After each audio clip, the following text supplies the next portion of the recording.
Thank you everyone. Thank you, Sade, for that warm introduction. I will say, I did see like a little step stool here earlier. Somebody took it away, but that's okay. I'm not afraid. Great. That is quite all right. So I want to thank, and they're bringing it back. It's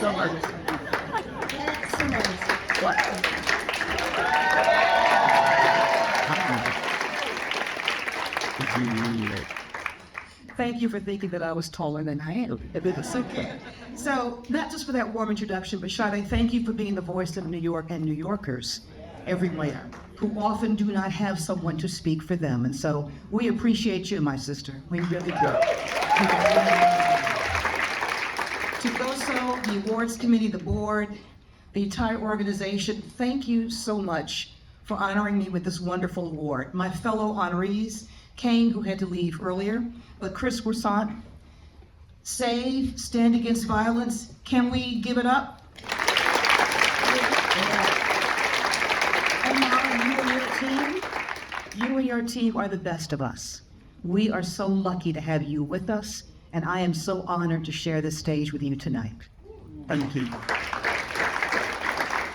Thank you so much. And to everyone here tonight who has expressed their support to this timely and indeed this vital work of GOSO, whether it was through that outstanding auctioneer, and I was amazed. He didn't seem to break a sweat. I was exhausted watching it. But whether you participated tonight or whether you support this organization throughout the year, with your funds, with your efforts, with your heart, know this: your contributions are the best kind of investment there is. Because you're investing not just in this organization, but you are investing in the futures of these amazing young people who walk through those doors. And, you know, bank accounts are great, but I'm here to tell you the return on that investment, that return, it's in lives changed. It's in futures reclaimed, and it is literally in communities strengthened. There is literally not a more important and timely issue facing our criminal justice system today than how do we reintegrate justice-involved people, especially our young people, back into the community. This has been the challenge for years. And Chris, I'm so glad that you have been seeing this issue and in this fight for years as well. But how do we ensure that young people who do sometimes make that mistake, how do we ensure they continue to learn, to grow, to help uplift their families, to help uplift their communities? And when they do come out, how do we ensure that they can truly, truly come home to a place that welcomes them and supports them and uplifts them? Now, my friend Brian Stevenson often says, all of us are more than the worst thing that we've ever done. And that is so true. But everyone in this room knows all too often our society sends the opposite message. It tells you something else. It suppresses opportunity for our young people, denies them the second chance that so many of us take for granted. And I'm here to tell you the failure of our society, because this really is a societal choice. This failure to provide opportunity and support for these young people is not just short-sighted and cruel. It is an enormous waste of human potential, of human talent, of the human heart. We have just seen the tip of the iceberg tonight, what these amazing young people can do. Nobody better dare try and throw them away. Nobody.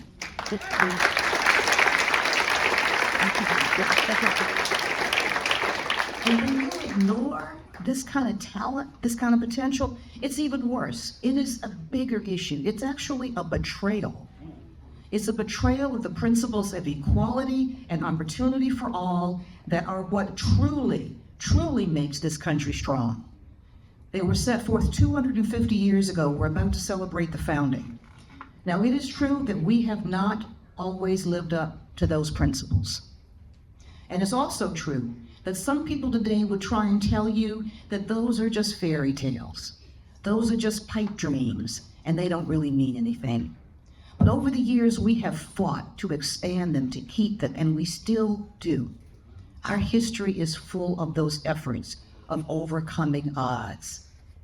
And also, it's also true that there are efforts today to erase that history and to suppress those values by people who speak loudly but often say very little. Those people are what I like to call wrong. Because when it comes to equality, when it comes to opportunity, when it comes to the inherent value of each and every one of us, those are still our values. That's still our lodestar. It is still our inspiration. And we are here to say tonight that we are still a nation of second chances. And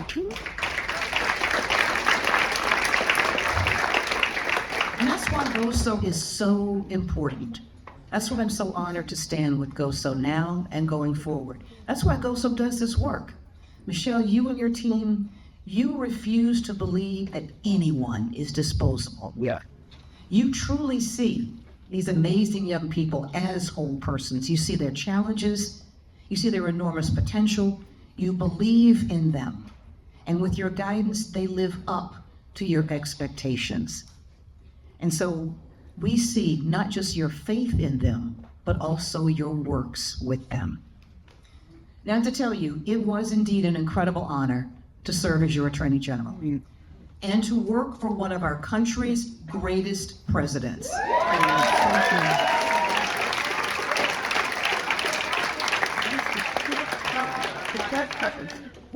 It was my honor to lead the Department of Justice at a time when we were focused on significant efforts in trying to make the criminal justice system not just more efficient, but more fair. One of our highest priorities during my tenure, I am proud to say, was strengthening the network of reentry resources throughout the country. I was privileged to chair the Federal Interagency Reentry Council. We pulled together every cabinet agency, not just justice, but housing, health and human services, education, to look at all aspects of reentry. During my tenure, I was so proud that the department provided over $68 million in grants in 1 year alone to state and local organizations working on reentry. And I have to tell you, I don't think that the organizers knew this when they invited me, but literally 10 years ago this week, the last week in April of 2016, the department sponsored the first ever National Reentry Week, a week highlighting the importance of reentry and all the efforts that were going on.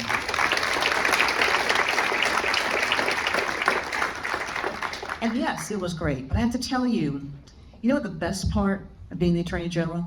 It really was the absolute best part, was being able to travel this country and meet with groups like yours, groups like GOSO, young people who've gone through the program, and also groups like SAVE, who were and are doing the hard work, the daily work, the work on the ground that's required to make these programs succeed. We looked to you for your efforts and your inspirations. It was your work and that of all of your colleagues that inspired us. What you were doing went up into our policies.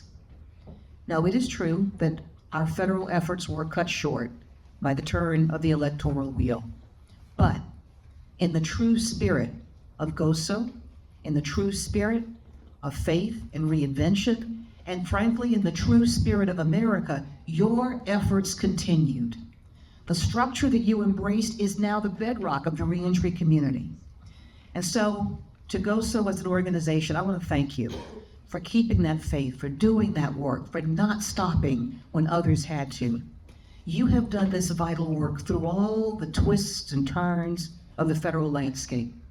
But most importantly, I want to thank you for seeing the light inside of each of these young people and giving it space to shine.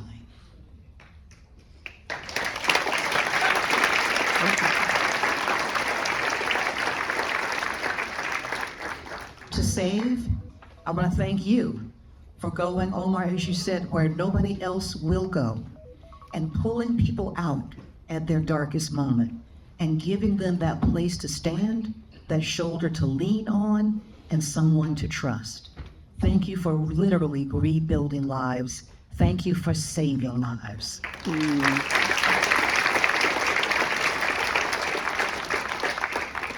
And to the most important people in this room, all of you young people who are participants and alumni of GOSO. We are here for you. We're here because of you. You are inspiring us. So thank you for trusting this organization with one of the most difficult chapters of your lives. Thank you for believing in yourselves and giving yourselves that second chance. And now, for everyone, all the members of GOSO, participants, alumni, all the members of SAVE, I really just have to tell you, I am so proud of you. It's just uplifting. I truly am. So I want to thank you all for letting me spend a few minutes talking with you tonight. Thank you for this wonderful award, but most of all, thank you for everything that you've done in this area and everything that I know you will go on to do. It is truly my honor to stand with you and move forward in this work. So thank you so very, very much.